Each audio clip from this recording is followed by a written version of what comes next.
Buenos días, raza. ¿Cómo amanecieron? Espero que su día haya amanecido bien bonito, con un cafecito bien tapadito y rodeados de su familia y con una buena plática, porque todo el tiempo hay que disfrutar la mesa redonda con una buena plática.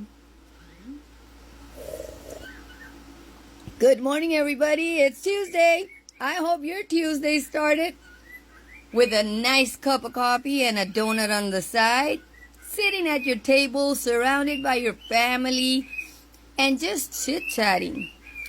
The beauty about being able to sit at the table and chit-chat with your family. Oh my goodness, those are the memories that I will never forget growing up. When my mom would be making tortillas, flour tortillas, she'd be making flour tortillas because she had 8 kids to feed. My mom would always have smashed beans on the skillet and a Del Monte tomato sauce can opened with the tip of a knife, which means it had a little triangle opening on one end and then just a little slit on the other side. Because you were either going to get that freshly made tortilla and put tomato sauce from the Del Monte can straight on it and eat it like that, or you were going to grab that freshly made flour tortilla, throw it on top of the smashed beans that were not refried. They weren't refried. They were smashed beans. They were a little loose. So you would throw the tortilla on top, then you would grab it from the middle, and then when you picked it up, it would fold into a triangle. And you would enjoy your taco like that. Those are the things that I remember growing up because my mom was always making us breakfast before we went to school, and it was always something different. It was either tacos of beans, or it was sweet tortillas, or it was coffee with muffins, corn muffins, or it was cream of wheat, but we always got fed before we went to school at home. And our mom always made something good, and it was always nice and sweet. So that's why I always say wake up with a nice cup of coffee and a donut on the side. Those are the fond memories that I have of growing up and our mom always cooking for us. My mom would have been 85 this year. She's been gone for a while, but I still remember all the things that she used to cook for us and stuff, and how we always wanted to be louder than our other siblings because we wanted to be heard first. So now it's like our voice, a lot of people cannot handle it, but because our voice carries automatic authority because it's loud. And I was doing a video yesterday and I was venting, and it's on YouTube.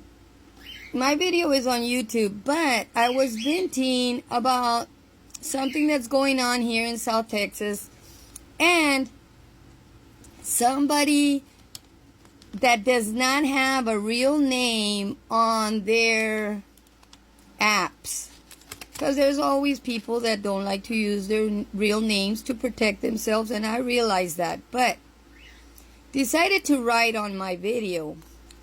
And I'm not angry or anything, but it's funny to me that somebody would write to me after I tell everybody I was raised in the pews of the Pentecostal church. If I want to preach a 10-minute sermon, believe you me, I can preach a 10-minute sermon. I can get away with it because I have the knowledge of that Holy Grail called the Bible.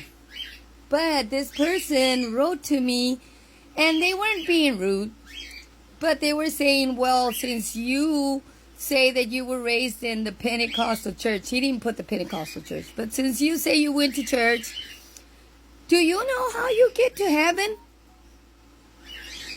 So I had to kind of nicely mention John 14:6, where it says that Jesus said, I am the way, the truth, and the life.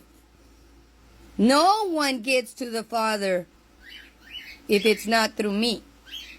So, and then I had to ask that person, hey, since you wanted me to answer that question, I wonder if our names are going to be in the roster at the end of the day.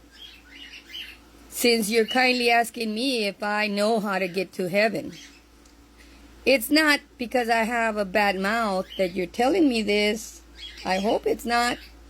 Because that's not going to get any of us to heaven. You can have the nicest mouth and say the sweetest words.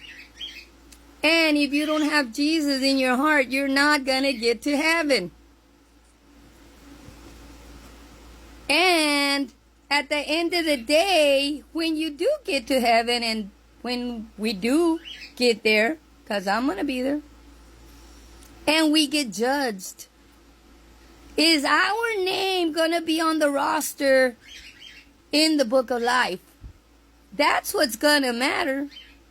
Is your name going to be on that roster? Because you can ask 1,000 people, 10,000 people, do you know the way to heaven? And 10,000 people can answer you, yes, the way to heaven is through Jesus. It's not my job to judge anybody. But sincerely, do you think 10,000 people are going to get there and be on the roster? At the end of the day, what matters is when they open the book of life, if your name is going to be there. It's like I woke up this morning and I was listening to Yaya, and she made me remember Chaplain Barrera at one of the prisons I worked at, and he would always say, knowledge is power. He would always say knowledge is power. But Yaya this morning said, knowledge without application is stupidity. Because you can have a lot of common sense. And you can know and read a lot of books. But if you don't apply them to your daily life, then you have gotten nothing. Absolutely zero. Even if you are the smartest person and you've read all the knowledgeable books, if you don't apply anything that you've read in those books to your daily life and your daily treatment of others, then you have learned nothing. The Bible does say, do unto others as you would have them do unto you. Not everybody applies that verse to their life. And I am so glad that Yaya brought that up. Knowledge without application equals stupidity.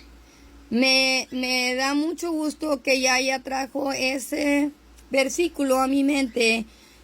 Inteligencia sin aplicación suma estupidez. You all have a nice day.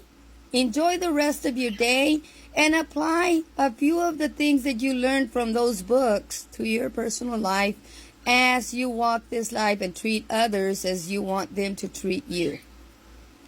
Thank you. Y'all enjoy your day because it's a beautiful day in South Texas.